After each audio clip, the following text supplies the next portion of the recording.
meus caros, graça e a paz de Cristo. Bem-vindos a esse novo molde de preleção da nossa subsecção, preleção online. Tive o privilégio de ser convidado para fazer esse primeiro molde, ao que agradeço ao pastor Natanael, nosso Papa. Um abraço, Natanael. E foi-me sugerido um tema bem sugestivo: problemas de ontem também são problemas de hoje. Falar dessa dinâmica, da multiplicidade de problemas que são cíclicos, sempre se repetem, vão se repetindo.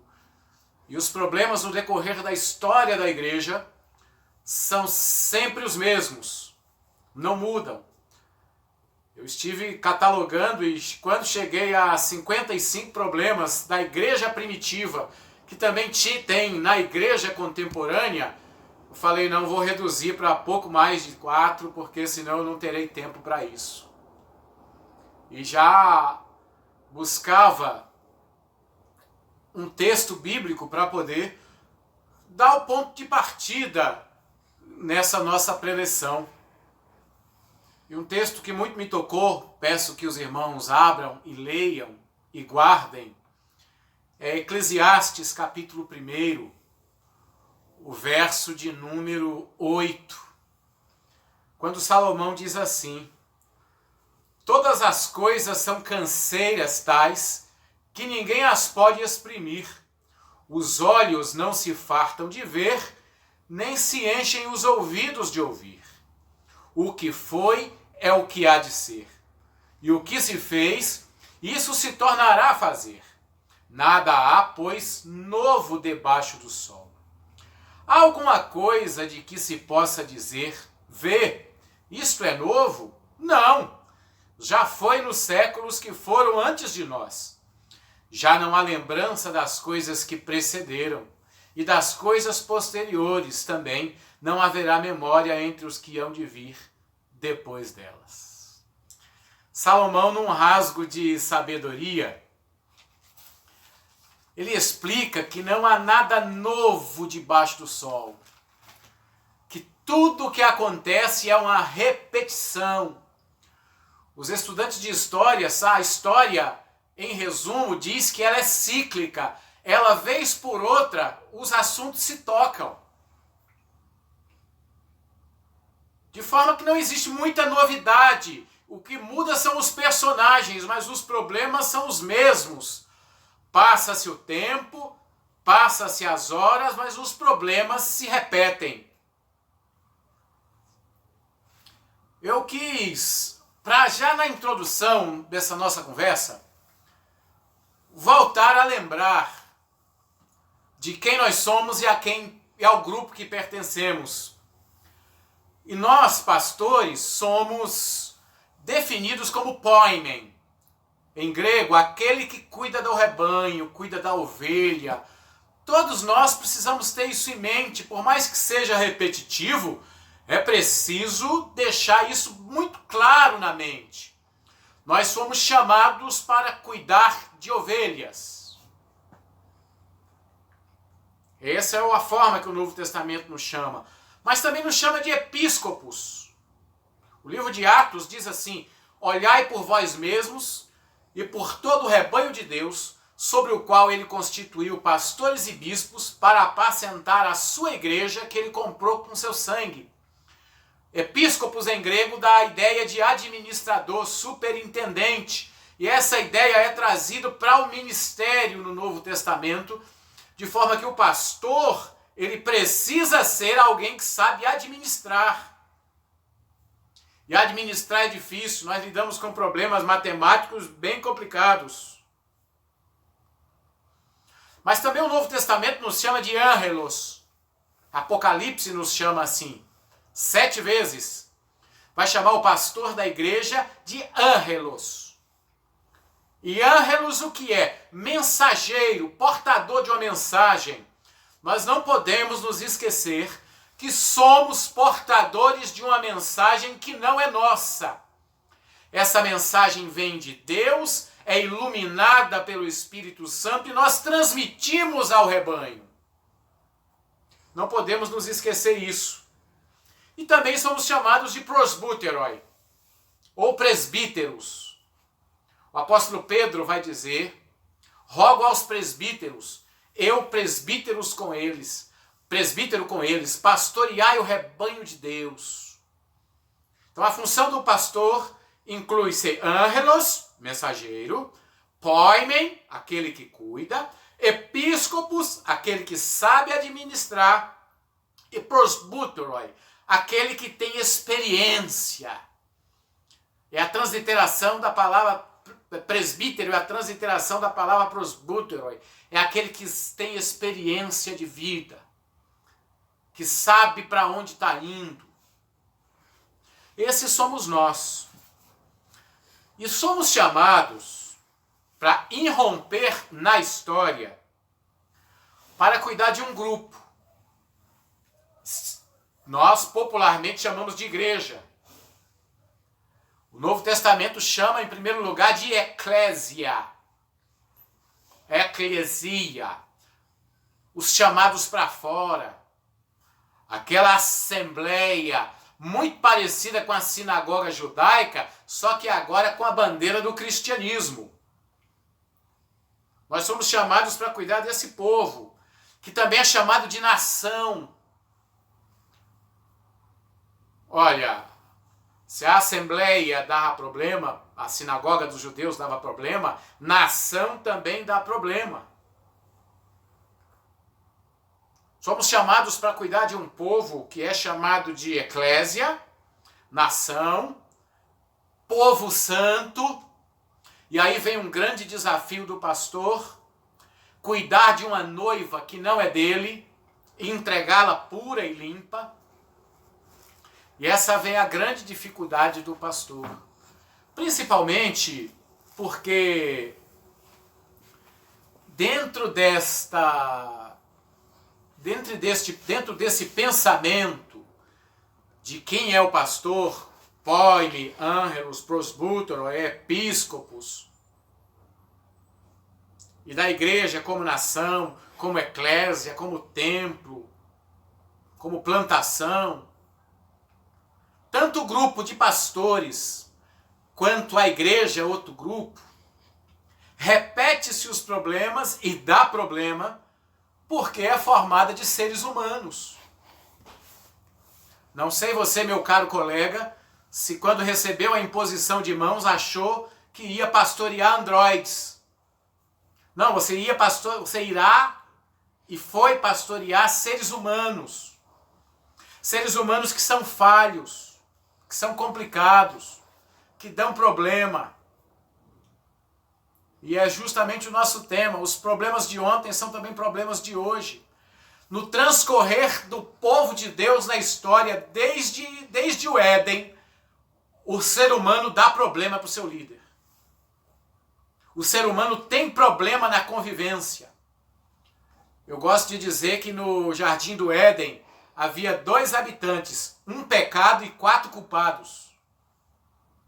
Porque o ser humano ele tem essa ideia de transferir culpa, transferir os problemas, transferir responsabilidades. E o pastor fica de lá tentando arrumar as coisas, e isso se dá porque são humanos. E se eu pudesse escrever um dicionário, eu colocaria humano sinônimo de falha. Sinônimo de problema. Ser humano é problemático. Mesmo aqueles que são alcançados pela graça de Deus, salvos em Cristo, estes também dão problemas. Porque parece que está na gene da nossa raça criar problemas e dar problemas e resolver poucos problemas. É por isso que o tema da nossa preleção hoje problemas de ontem também são problemas de hoje. Você, meu querido pastor, já enfrentou problemas que pastores 3 gerações atrás já enfrentaram. E como nós veremos aqui na exposição, e vamos entrar agora na fase dos problemas, nós veremos como esses problemas são repetidos. O primeiro problema, não em ordem lógica,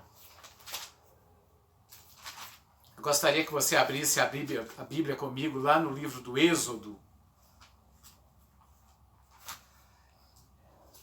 Êxodo 18. Êxodo 18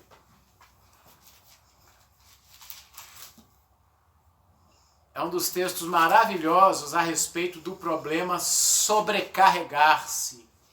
Não tão raro você, colega pastor, sobrecarrega-se de atividades, talvez querendo justificar a sua necessidade, e sobrecarrega a igreja de atividades, de forma que fica aquela coisa tão complicada. E Êxodo 18 é um dos textos maravilhosos de liderança que fala sobre a chegada de Jetro. Jetro pega a filha, os netos e vai encontrar com Moisés. E ao encontrar com Moisés, Moisés está sobrecarregado de serviço. Atarefou-se, encheu-se de trabalho, de forma que Jetro fala: Moisés, você não pode mais carregar essa carga sozinho.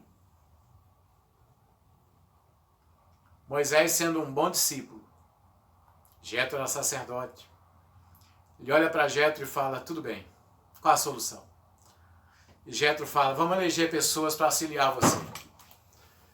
E aí, auxiliando você, essa sobrecarga vai cair em cerca de sei lá quantos %, mas você não vai ficar sobrecarregado. Moisés ouve,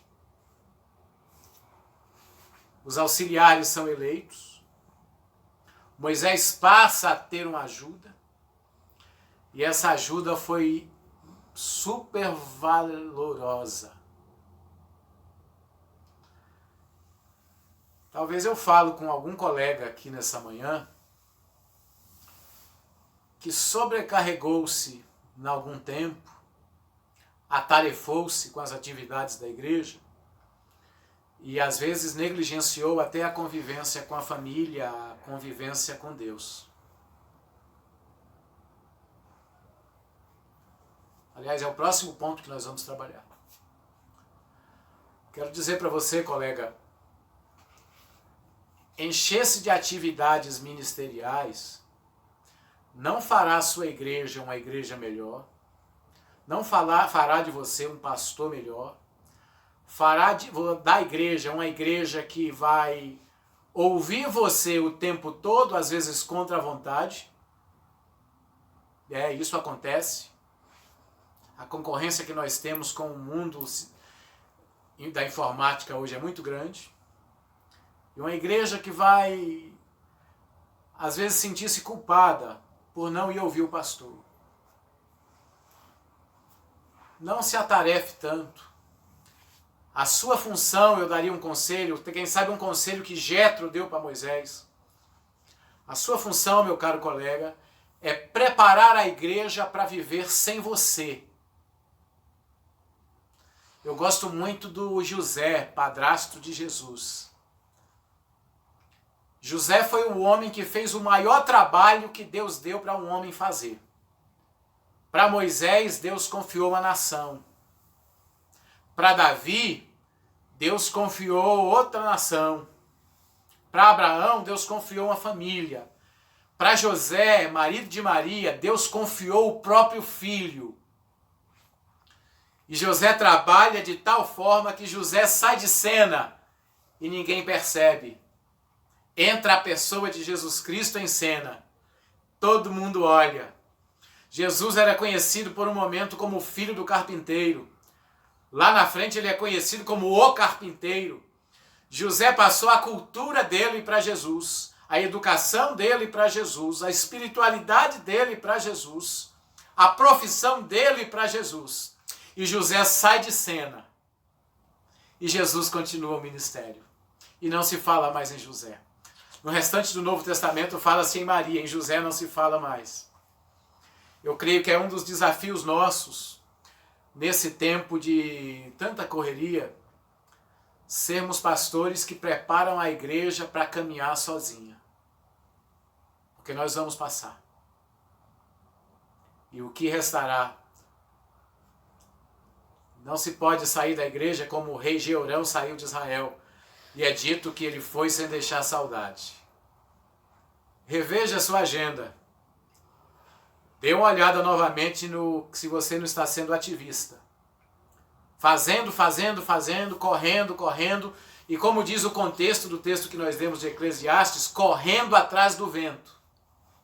Porque se faz, mas não há nada novo. E é assim mesmo, debaixo do sol é desse jeito mesmo.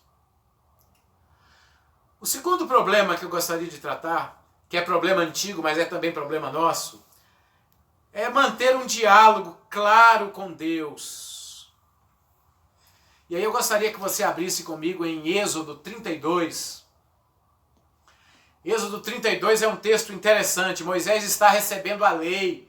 E é o texto que precede a adoração do bezerro de ouro. Aí Deus diz para Moisés, então disse o Senhor, verso 7 do capítulo 32 de Êxodo.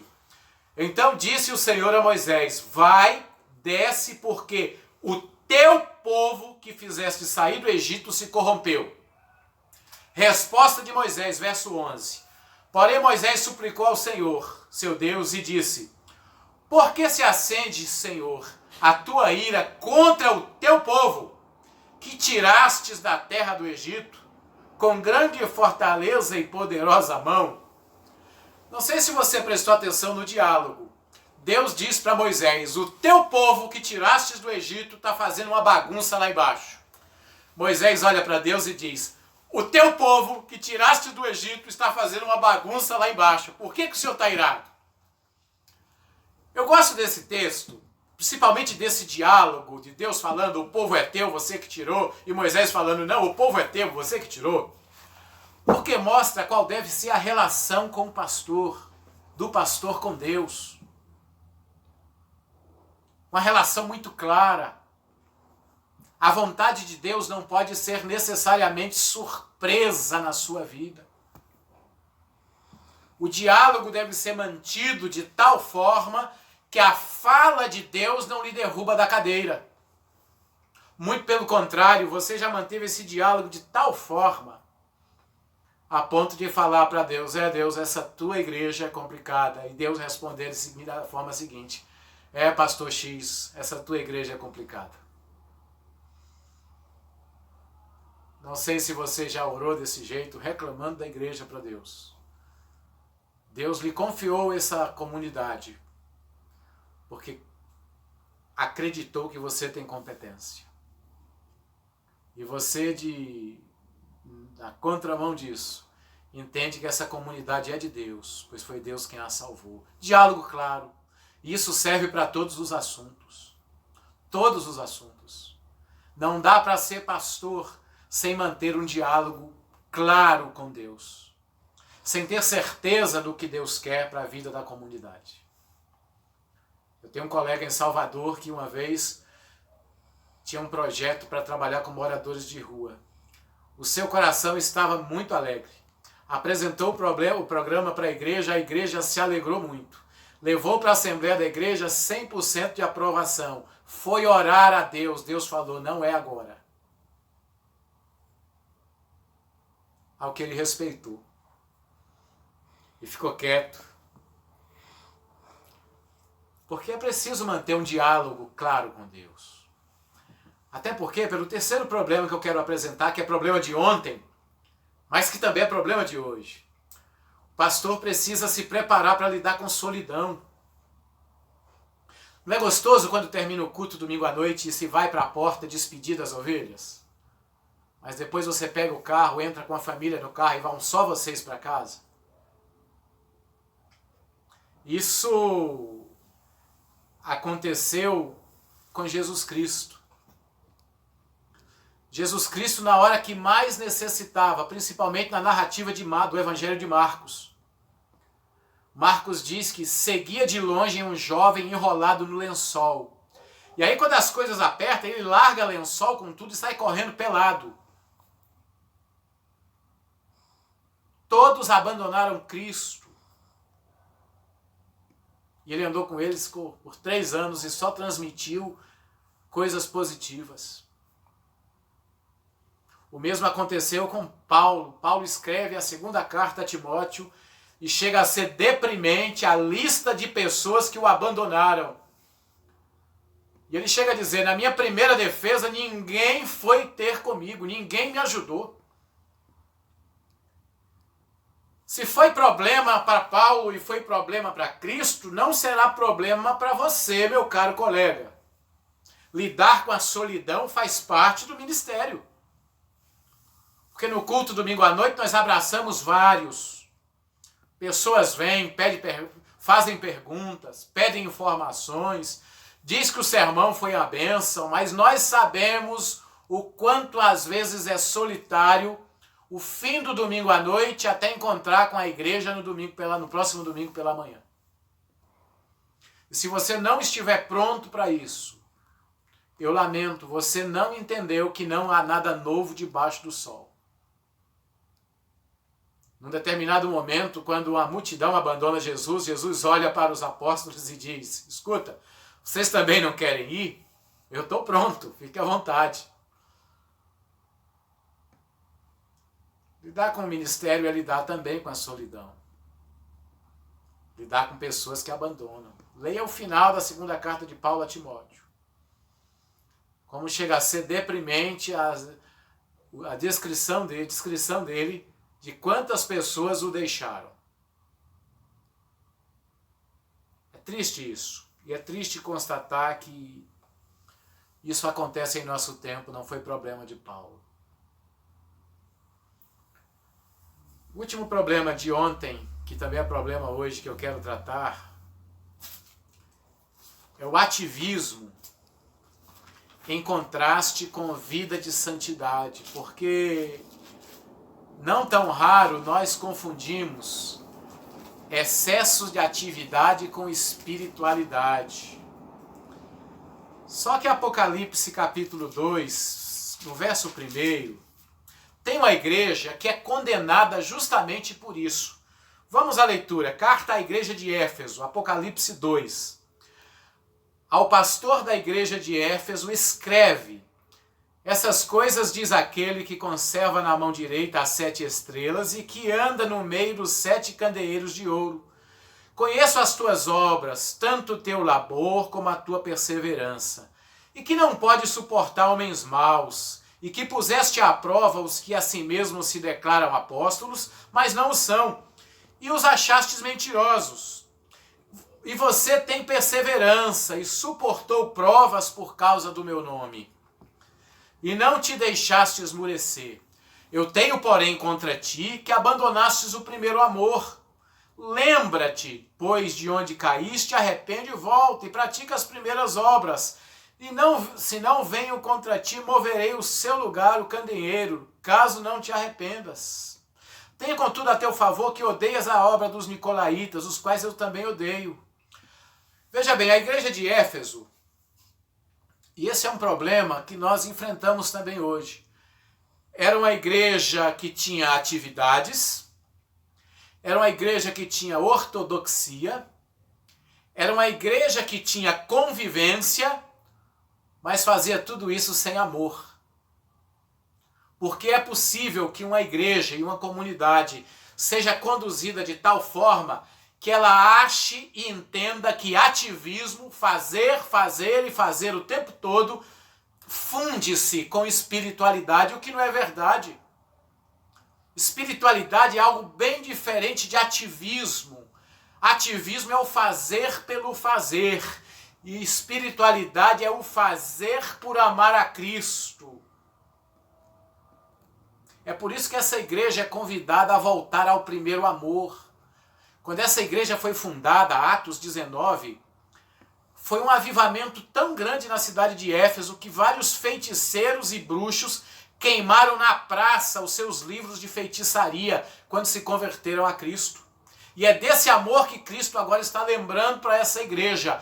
Volte ao primeiro amor, volte a fazer as coisas por amor a mim. Porque é muito fácil eu confundi o fazer, culto segunda, terça, quarta, quinta, sexta, sábado trabalho com a mocidade, domingo escola dominical, culto doutrinário, à tarde cheia de ensaios, à noite culto de adoração e evangelismo. Mas fazer isso não por amor a Cristo, fazer por ativismo apenas. Fuja disso. Eu encerro minha fala, meus caros colegas, com a palavra de Salomão. Não há nada novo debaixo do sol. E o que se faz é uma canseira muito grande. De forma que essa palavra vem para você que está cansado do que está fazendo. Vou dizer para você uma coisa, não desanime não. Cristo Jesus vale a pena. E essa palavra também é para você que entendeu que está fazendo as coisas por ativismo. Não seja ativista. Tem que haver sentido naquilo que nós levamos nossas igrejas a fazer. Mas isso deve ser fruto de um diálogo com Deus. É preciso ter um diálogo aberto com Deus. Conversar às claras com Ele. Nada com ele deve ficar encoberto. Como ele diz, vou eu esconder algo do meu amigo Abraão? Não seja religioso. Religiosos já passaram antes de nós, desde Israel. Líderes religiosos que mantinham a religião, mas não mantinham a piedade. Por isso eu digo a você, os problemas de ontem também são problemas hoje. E é na Bíblia que você vai encontrar a solução. Está sobrecarregado? Busque ajuda como fez Moisés. Termino minha fala pedindo que Deus abençoe essa subsecção, abençoe seu servo, o pastor Natanael e demais líderes, e que nós possamos crescer na graça e no conhecimento do Senhor. Que o amor de Deus, o nosso eterno Pai, que a graça salvadora do Senhor Jesus Cristo e que as consolações do Santo Espírito esteja com essa subsecção da ordem, em nome de Jesus. Deus abençoe os irmãos.